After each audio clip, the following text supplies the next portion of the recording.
Hi guys, jeans. A lot of people need their jeans shortened, and they don't even have to have, short legs. I've had to shorten jeans for people who are like 6 foot and the jeans are still too long. And there is a video in my YouTube channel on how to shorten jeans with my Jean Genie, which is attached to the inside cover of my book, Clothing Alteration Secrets Revealed. And the Jean Genie is there so that you can sew over those thick seams and you still get a professional finish. And there's quite a few techniques that I use to shorten jeans. However, this particular client, who's been with me for quite some time, she wants her jeans shortened, but the ends are a bit frayed and it's been stonewashed. And she said to me, look, can I keep that bottom edge? And I said, of course you can. So that's called a Euro hem. And what I'm going to do is I'm going to show you how to do that. But I also just want to mention that there's 2 methods to do a Euro hem.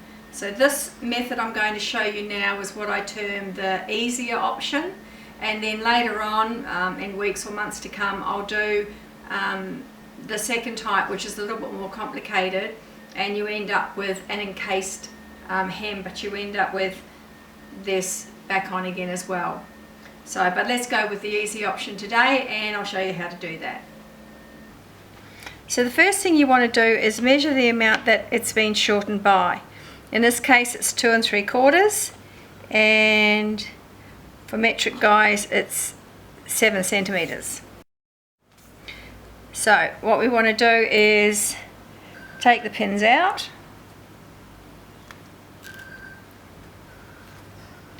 and go to step 2. Now, before you ever cut anything, always check that the legs are the same length, because it's been my experience that manufacturers will give you one leg shorter than the other, about 1 in every 100 pair of trousers. That comes through my business. So I'm just going to lay that there like that and check, and that's fine. So now what you do is you turn it inside out,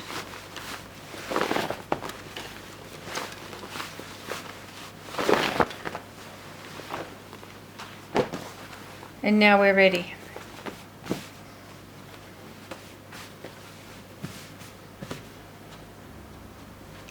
Now, we said before it's 2 3/4 or 7 centimeters. You need to divide that in half. So if you divide that by 2, you come up with 1 3/8, or for 7 centimeters, if you divide it by 2, you come up with 3.5. Right? Now, what you want to do is measure from this edge here up that amount. So I'm going to measure up 1 3/8. So I'm putting 1 3/8 on the edge of that seam there, and I'm going to line. And again, 1 3/8 and 1 3/8. Now, if it was metric, it'd be 3.5, 3.5, 3.5. But I'm not metric, guys. I'm an imperial girl.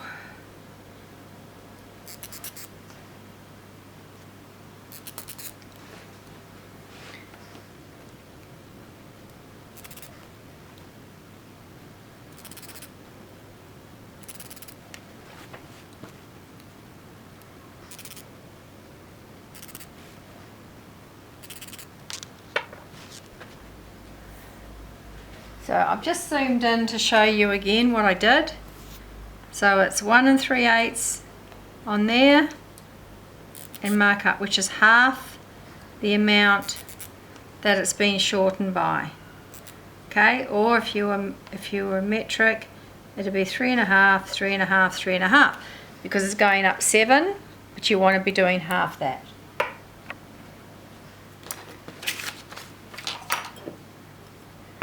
Now what we're going to do is we're going to fold it on that line like that. Now this is really important. It has to be lined up so that they are the same. The inside seam and the outside seam. So line that up like that. Whoops, there we go, missed it. There's the outside seam. Now if you don't do that, the alteration is more noticeable. Now we just go over here.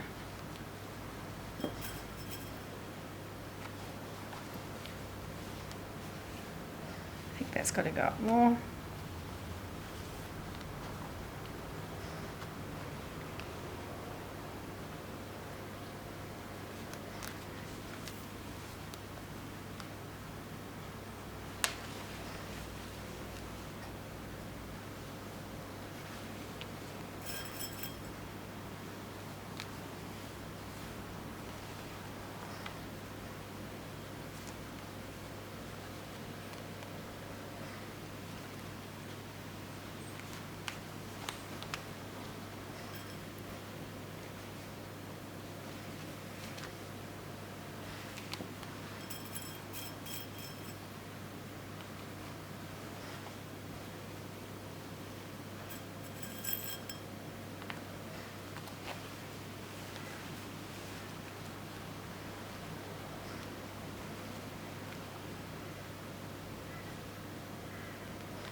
Now you're going to have to ease in.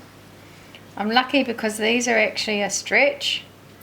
If they weren't a stretch, you would still have to ease in, because it may, the more tapered they are, the more difficult it would be if there was a lot going up, you know, like the amount that was being, say it was being shortened 6 inches, or metric people, 6 inches is about, say, 15 centimeters, but it was tapered, then it would be very difficult to do this, because when you fold this up, of course, the more tapered something is, if it comes in like that, when you're trying to fit that small amount up into that wider amount, it's going to pucker. So you'd have to take that into account when you're thinking about it. If it was a bootleg, it'd be great, it'd be easy, because it would just fit up into it quite well.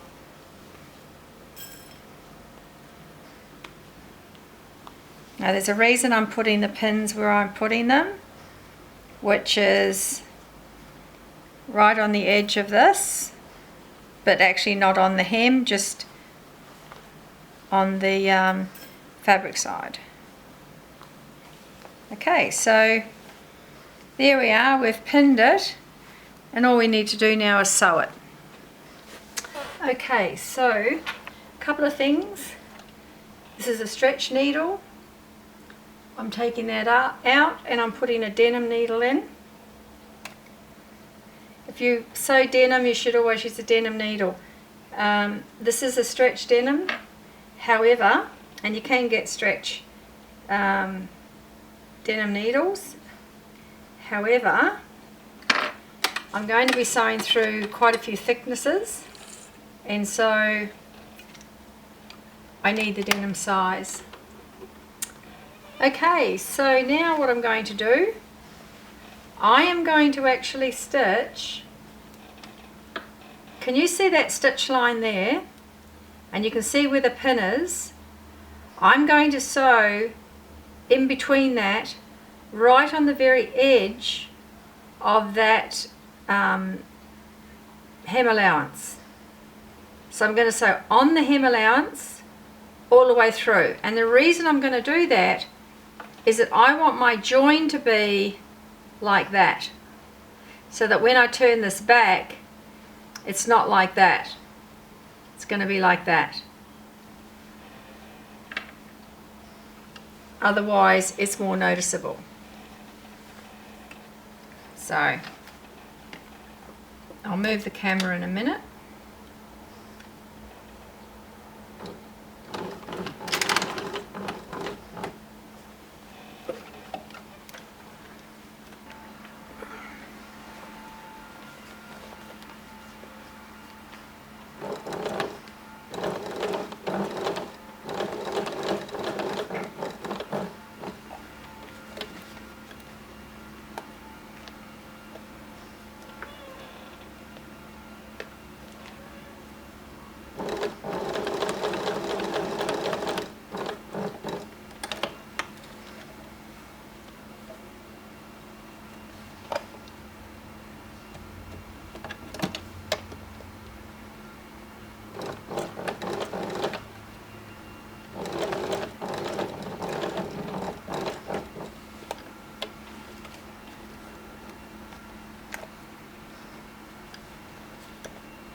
See this foot here?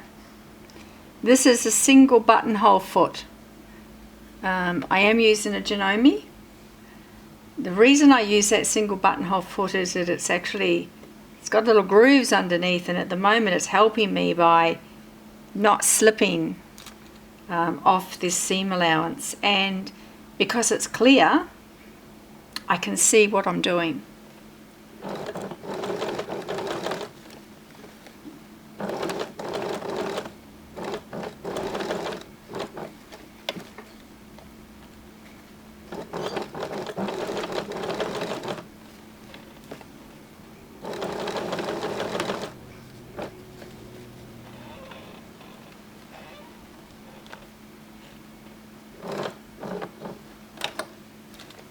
This is the Jean Genie. Mine's a bit battered. It's done thousands of jeans. And it helps me to sew over that thick piece. If it was really thick, I'd use it on the front as well, but it's not. Mainly because this is a stretch fabric.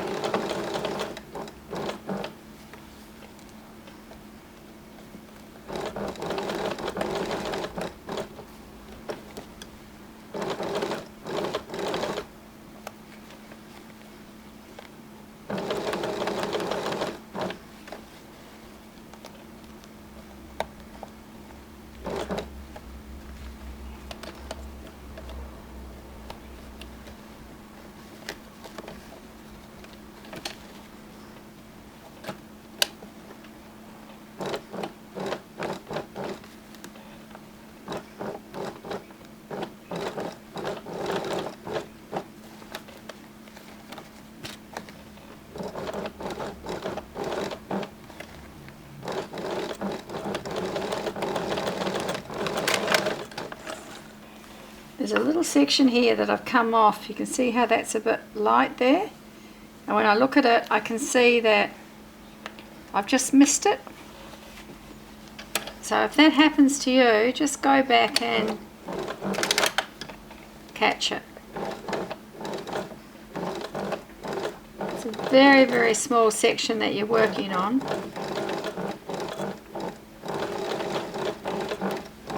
But you don't want to go over the jean stitching, of course, because that's your feature. I'm going to overlock around the edge of this. However, not all overlockers have a really sharp blade. So what I'm going to do is I'm going to trim this so that my blade will just run around the edge, because that's quite thick what I've just cut. Don't cut it too short, as in the distance between here and here, because you can see how wide your overlocking foot is, and you want that to be able to run around the edge.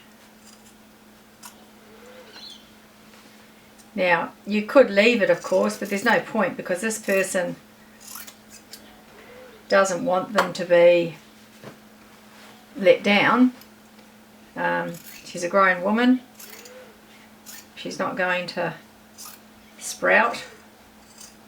If you were doing it for someone who felt that they wanted to let them down, maybe it was for a child and you were going to pass it on, or the child was going to grow or whatever, then of course you could just leave this on. And this is why I said to you before about that second method I've got. The second method I have doesn't have this kind of thing showing on the inside, which makes it that much nicer, I guess you could say.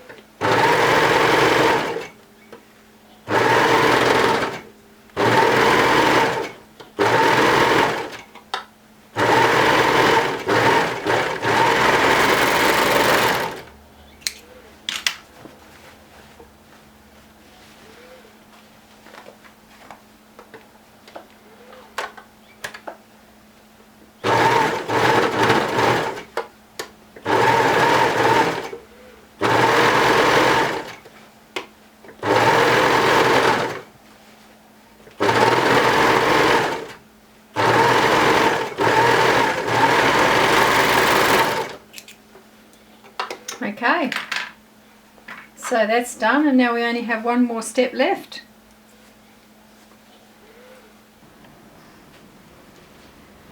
So you can see what that looks like now. It's been overlocked. So next step, we turn it inside out. Sorry, in the right way I mean.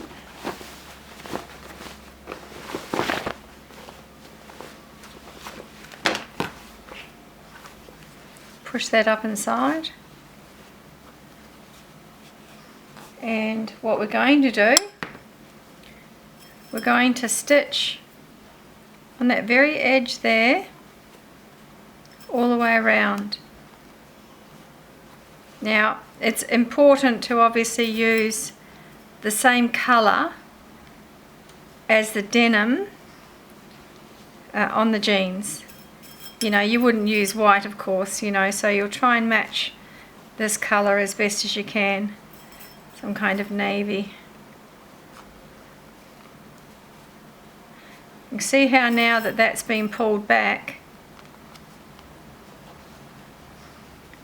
it's very difficult to tell the difference, and also there's none of that white showing that I showed you before. So we'll do that with both legs, and then it's finished.